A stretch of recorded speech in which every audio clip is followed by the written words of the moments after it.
Good evening. This is CTV News for Thursday, February 16th. I'm Denise Douglas. And I'm Byron Scott. Glad to have you with us tonight.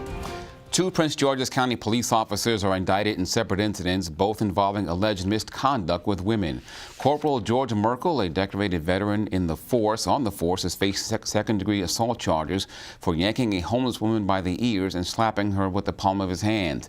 In another case, Officer William Diaz allegedly solicited a prostitute while on duty, and on another occasion, he reportedly helped a prostitute avoid arrest by warning her that his colleagues were in the area. It was brought to our attention there was some wrongdoing by some of our officers.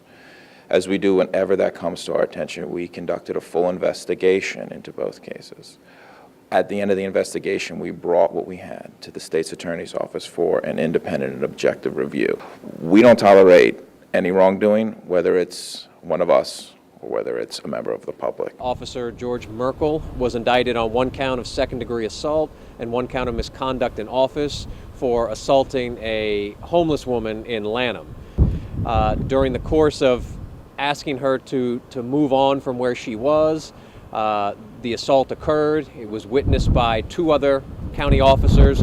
They witnessed the assault, and immediately following the incident, knowing that something wrong had occurred and that should not have happened, they reported it to their superiors, who then started the internal investigation that they ultimately brought to our office to review for potential criminal charges. Officer William Diaz has been indicted for misconduct and obstruction and hindering for his role in alerting a prostitute when a special unit was going to be in the area conducting enforcement. Additionally, we believe that there were incidents where Officer Diaz was on duty and was having relations with a prostitute while on duty.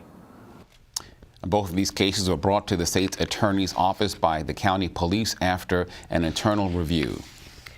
A local restaurant in Hyattsville bands together with other businesses around the country to protest President Trump's policies on immigration.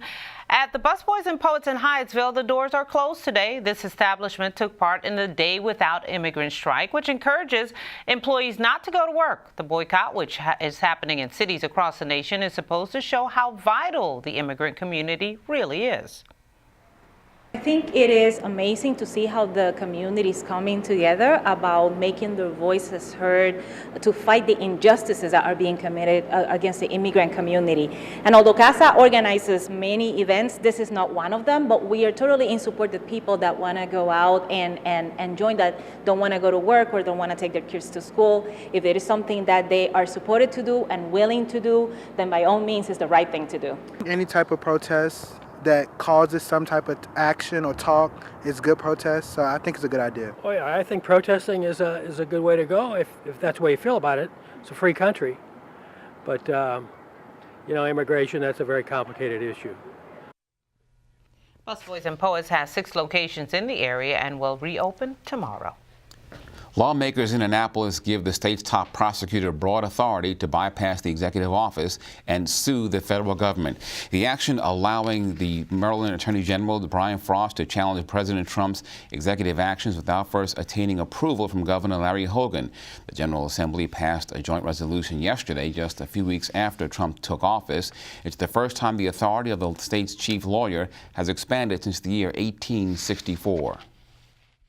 In most other states, more than 40 states, attorneys general have broad inherent powers to file lawsuits to protect the health and public welfare of their citizens.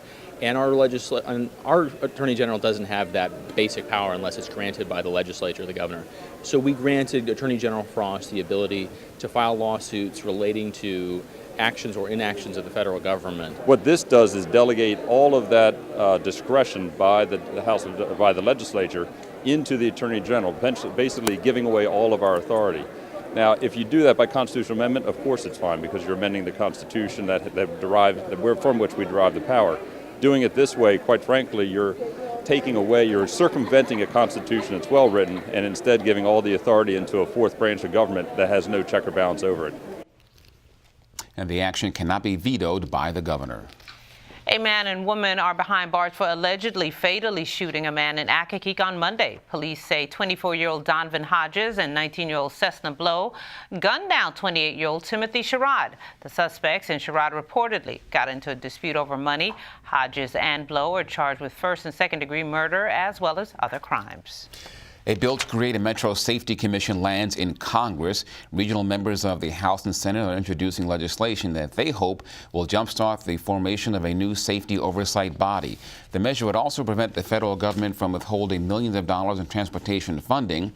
The Federal Transit Administration announcing last week that it would hold back money from Maryland, Virginia, and D.C. until the jurisdictions establish the commission to supervise safety on the rail system.